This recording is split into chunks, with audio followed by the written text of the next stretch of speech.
सभी सम्मानित धम्म बंधुओं को नमो बुद्धाय, जय भीम। मैं डॉक्टर DN बौद्ध आप लोगों को इस वीडियो के माध्यम से तथागत भगवान बुद्ध और उनका धम्म के इस वीडियो में आज आपको बताना चाहता हूँ कि सबसे ज़्यादा जो राजा शुद्धोधन को डर था कि असित मुनि के जो वचन थे, आशीर्वाद थे, भविष्यवाणी थी, उससे हमेशा डरे हुए थे। इसलिए सिद्धार्थ हमेशा उनके विचारों से उनको समझाने के लिए, सिद्धार्थ को भौतिक सुखों में बांधने के लिए हर प्रयास किए।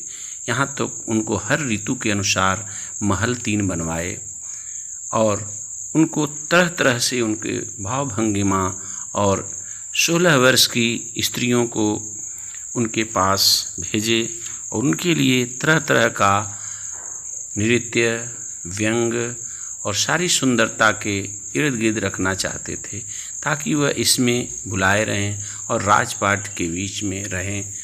वह किसी तरह से योग साधना और योगी न बने, यह उनके मन में डर था। इसलिए वह हमेशा अप्सराओं को उन्हें हमेशा प्रोत्साहित करके रखना चाहते थे। एक वक्तव्य है कि उदाई के ये शब्द स्त्रियों के हृदय को छू गए कि वह स्त्रियां तथागत भगवान बुद्ध या गौतम बुद्ध या सिद्धार्थ को अपने भावभंगिमा में वशीभूत करें और उनको अपनी क्रियाकलापों से, सौंदर्य से और नृत्य से हर तरह से उनको अपनी तरफ आकर्षित करें ताकि वह राजकुमार इस सांसारिक मोह माया में फंसे रहें और राजपाट की तरफ मनमुग्ध होकर के अग्रसारित हों। लेकिन इतना सब करने के बाद सभी 16 वर्ष की जितनी भी अप्सराएं थीं, सुंदरियां थीं, सब कहीं न कहीं वह विफल थीं, क्योंकि वह पुरोहितों के उदाइयों की प्रेरणा के कारण, कुमार को कोमल स्वभाव के कारण वह सुरा और प्रेम मद में उन्हें आत्मविश्वास शीघ्र ही स्थिर करके जीतना चाहती थीं। लेकिन उनका प्रभाव किसी का भी उनके मन, मस्तिष्क और विचारों पर नहीं पड़ा।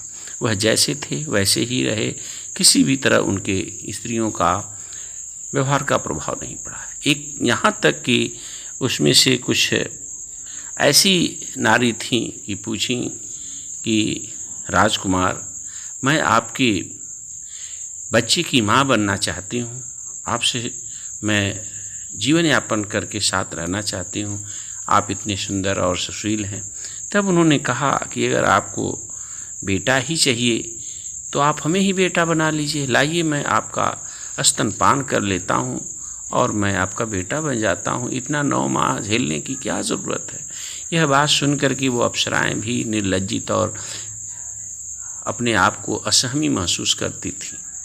ऐसे तथागत भगवान बुद्ध के विचार थे। यहाँ तक कि कुछ अप्सराएं कहीं कि मैं आपके साथ विवाह करके जीवन को जीना चाहती हूँ।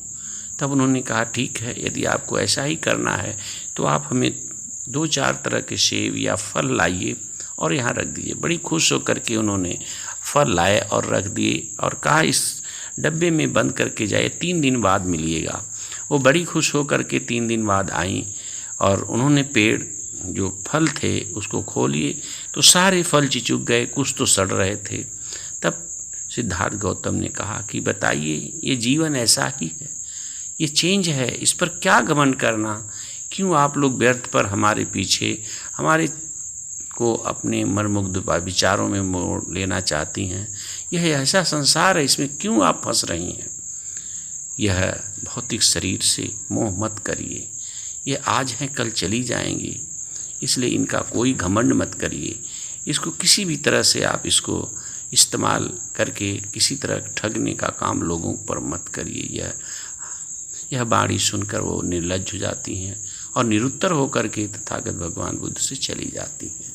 यह वाणी सब सुनने के बाद सारी जो प्रेम आसक्त से मोह करने वाली थीं, इस प्रकार इन प्रेम आसक्त स्त्रियों ने राजकुमार के विरुद्ध हर तरह का युद्ध नीति, बुद्ध नीति, प्रेम नीति सब की, लेकिन सारी नीति उनकी फेल रही।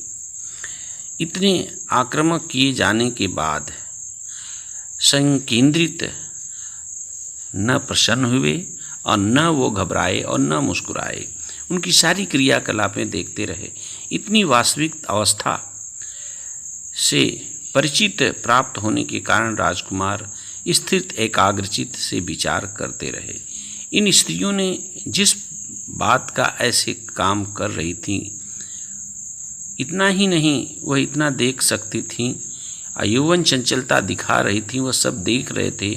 माधुर्य सक्त सौंदर्य का नाश कर देगा, यह सभी चीज़ें बताने लगे। इस प्रकार यह बेमेल मेल महीनों चलता रहा, लेकिन इन पर उनके कोई भी फल नहीं पड़ा, प्रभाव नहीं पड़ा, न अपने कार्य में सफल हो पाई। साथियों, तथागत भगवान बुद्ध को अपने जीवन में शुरू से ही इस तरह का भाव था और उनके जीवन पर किसी भी तरह का भौतिक सुखों का प्रभाव नहीं पड़ा।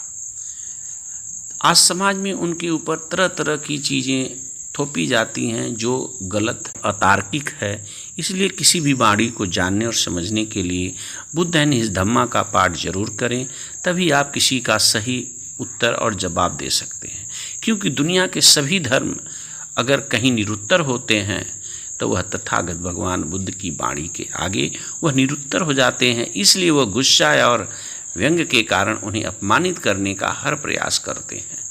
इसलिए जो बुद्ध धम्म के मार्ग पर चलता है वही सम्यक संबुद्ध की वाणी को अमल करके और आगे बढ़ता है। इन्हीं शब्दों के साथ आप सभी धम्म बंधुओं को अगली वीडियो में हम उनके प्रधानमंत्री द्वारा उनसे वार्ता की वीडियो बना के बताएंगे। तब तक के लिए सभी धम्म बंधुओं को सादर नमो बुद्धाय। जय भीम, जय भारतीय संविधान।